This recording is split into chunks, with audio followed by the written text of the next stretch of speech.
മരണാസന്നമായ രോഗം കൊണ്ട് ബുദ്ധിമുട്ടുന്ന ആളുകൾ ചെയ്യേണ്ട ചില കർമ്മങ്ങളുണ്ട്. അവർക്ക് ചെയ്തു കൊടുക്കേണ്ട ചില കാര്യങ്ങൾ.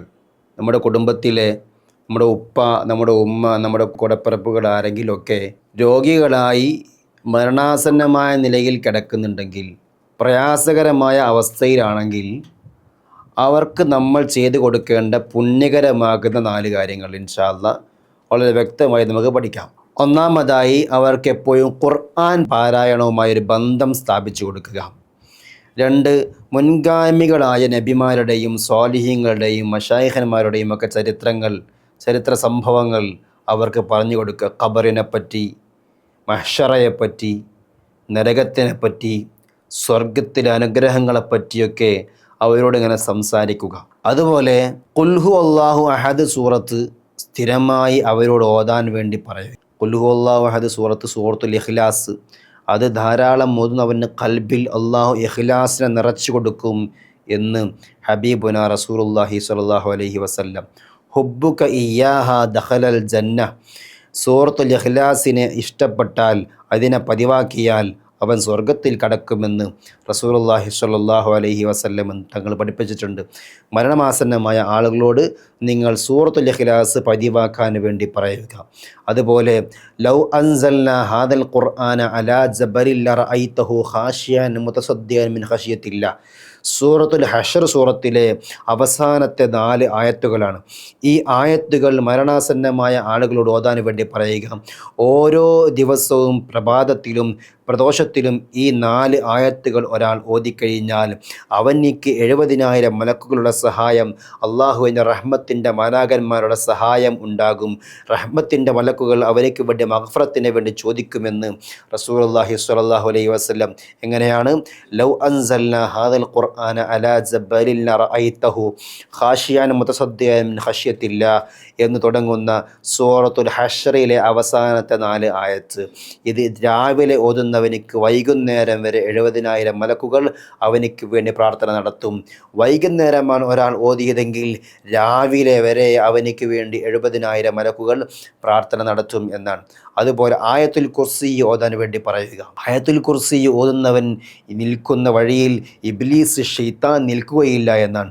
ശൈത്താൻ്റെ പിഴപ്പിക്കൽ വളരെ പ്രയാസകരമാകുന്ന സാഹചര്യമാണ് മരണം ആസന്നമാകുന്ന സമയം.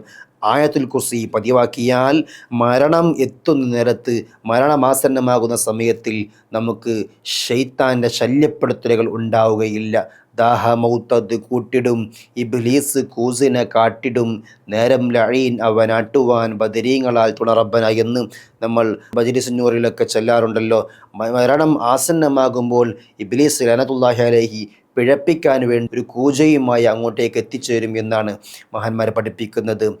അത്തരം പ്രശ്നങ്ങളിൽ നിന്ന്, ഇബ്ലീസിൻ്റെ പിഴപ്പിക്കലുകളിൽ നിന്ന് ആയത്തുൽ കുർസി ആ സമയത്ത് പതിവാക്കുന്നവനിക്ക് ഇബ്ലീസിൻ്റെ പിഴപ്പിക്കൽ ഉണ്ടാവുകയില്ല. അതുപോലെ ലാ ഇലാഹ ഇല്ലാ അൻത സുബ്ഹാനക ഇന്നി കുന്തു മിനൽ ളാലിമീൻ, ഈ ദിക്ർ സകല പ്രശ്നങ്ങളിൽ നിന്നും രക്ഷപ്പെടുവാനുള്ള ദിക്റാണ്. സയ്യിദുനാ യൂനുസ് നബി അലൈഹിസ്സലാത്തു വസ്സലാം നമുക്കറിയാം, ഭീമാകാരമായ പ്രശ്നത്തിലകപ്പെട്ടു. ഇനി ഒരിക്കലും രക്ഷയില്ല എന്ന രീതിയിലുള്ള പ്രശ്നത്തിലകപ്പെട്ടു. അള്ളാഹു ഖുർആനിൽ പറയുന്നുണ്ട്, യൂനുസ് നബി എങ്ങാനും ഈ ദിക്ർ ചൊല്ലിയിട്ടില്ലായിരുന്നുവെങ്കിൽ ആ പ്രശ്നത്തിൽ നിന്നും അദ്ദേഹം കൈച്ചിലാകുമായിരുന്നില്ല, രക്ഷപ്പെടുമായിരുന്നില്ല. അത്രയും മനോഹരമായ ദിക്ർ. യൂനുസ് നബിയെ ജനങ്ങൾ എടുത്ത് കടലിലേക്കിട്ടു. കടലിൽ നിന്നും വലിയൊരു മത്സ്യം വന്ന് വിഴുങ്ങി. അള്ളാഹു പറയുന്നു, ആ മത്സ്യത്തിൻ്റെ വയറ്റിൽ നിന്ന് യൂനുസ് നബി അലൈഹിസ്സലാത്തു വസ്സലാം രക്ഷപ്പെട്ടത് ലാ ഇലാഹ ഇല്ലാ അൻത സുബ്ഹാനക ഇന്നി കുന്തു മിനൽ ളാലിമീൻ എന്ന ദിക്ർ ചൊല്ലിയത് കൊണ്ടാണ്. അതുകൊണ്ട് രോഗം മൂർച്ഛിച്ചു നിൽക്കുന്നവരോട്, പ്രയാസകരമായ രോഗത്തിലുള്ള ആളുകളോട് ഈ ദിക്റുകളൊക്കെ ചൊല്ലാൻ വേണ്ടി പറഞ്ഞാൽ, ലാ ഇലാഹ ഇല്ലാ അൻത സുബ്ഹാനക ഇന്നി കുന്തു മിനൽ ളാലിമീൻ എന്ന ദിക്ർ ഇങ്ങനെ അവർ അധികരിപ്പിച്ചു കഴിഞ്ഞാൽ അവർക്ക് രോഗശമനം ഉണ്ടാകുമെന്നുള്ളതാണ്. നമ്മൾ പറഞ്ഞത് മരണവാസന്നമായ രോഗം വല്ലാത്ത അവസ്ഥയിലെത്തിയ ആളുകൾ ചെയ്യേണ്ട 4 കാര്യങ്ങളാണ്. ഒന്നാമതായി സ്വലഫ് സ്വാലിഹീങ്ങളായ നബിമാരുടെയും നബിമാരുടെയും ഔലിയാക്കന്മാരുടെയും ഒക്കെ ചരിത്ര സംഭവങ്ങൾ, മഹ്ശറയെക്കുറിച്ചും സ്വർഗത്തിനെക്കുറിച്ചും നരകത്തിനെയും കുറിച്ചും ഖബറിനെക്കുറിച്ചും ഒക്കെയുള്ള സംഭവങ്ങൾ അവർക്ക് വഅദുകളായിട്ടും പ്രഭാഷണങ്ങളായിട്ടും കഥകളായിട്ടും അവരിലേക്ക് എത്തിച്ചു കൊടുക്കുക. രണ്ടാമത്തേതായിട്ട് ആയത്തുൽ കുർസി ഓതുക. അതുപോലെ ലൗ അൻസൽന ഹാദൽ ഖുർആന അലാ ജബലിൽ റഅയ്തഹു എന്നുള്ള സൂറത്തുൽ ഹഷ്റിലെ അവസാനത്തെ 4 ആയത്ത് ഓതുക. സൂറത്തുൽ ഇഖ്ലാസ് പഴുതുവാക്കുക. ലാ ഇലാഹ ഇല്ലാ അൻത സുബ്ഹാനക ഇന്നി കുന്തു മിനൽ ളാലിമീൻ എന്ന ദിക്ർ ചൊല്ലുക. അല്ലാഹു സുബ്ഹാനഹു വ തആല നമ്മുടെ വീട്ടിലും നമ്മുടെ കുടുംബത്തിലും നമ്മുടെ കൂട്ടുകാരിലും ഒക്കെയുള്ള എല്ലാ രോഗികൾക്കും അല്ലാഹു പരിപൂർണ്ണ ശമനം നൽകി അനുഗ്രഹിക്കുമാറാകട്ടെ. അസ്സലാമു അലൈക്കും വറഹ്മത്തുള്ളാഹി.